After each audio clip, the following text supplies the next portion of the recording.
दुनिया की सबसे बड़ी फूड चेन मैकडोनल्ड, जिसने बर्गर नहीं पूरी दुनिया के फूड के कल्चर को तब्दील करके रख दिया। लेकिन क्या आप जानते हैं, इसे बनाने वाले भाई उसके उरूज से पहले ही इस कंपनी से अलग हो गए और ये सब कुछ किया एक मिल्क शेक मशीन बनाने वाले रे क्रूक ने।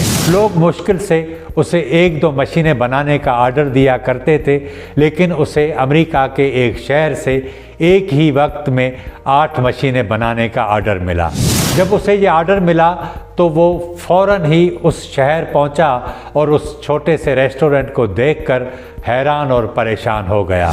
2 भाई जिन्हें मैकडोनल्ड बिरादरान के नाम से जाना जाता था, उनके रेस्टोरेंट में सादा मेन्यू जिनमें बर्गर, फ्राइज़, शेक, लेकिन तेज़, सस्ता और साफ और मुसलसल बिकने वाला सामान।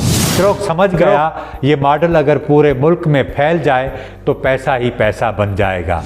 उसने दोनों भाइयों को कायल किया और चंद ही सालों में मैकडोनल्ड अमेरिका की सबसे कामयाब फूड चेन बन गई। 1961 में रे क्रूक ने मैकडोनल्ड बिरादरान से पूरा बिजनेस $27 लाख में खरीद लिया और ये भी यकीन दिलाया कि वो इस फूड चेन का नाम तब्दील नहीं करेगा। और आज वो छोटा सा रेस्टोरेंट चेन जिसने 8 मशीनें मंगवाई थीं, एक ग्लोबल एम्पायर बन चुका है।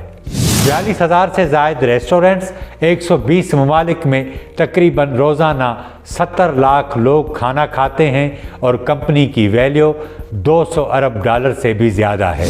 ये तारीख का सबसे बड़ा बिजनेस मास्टरमाइंड मूव थी। कामयाबी सिर्फ मेहनत से नहीं, मौका, टीम और मैनेजमेंट से आती है। रे क्रूक ने मौका देखा और दुनिया बदल दी।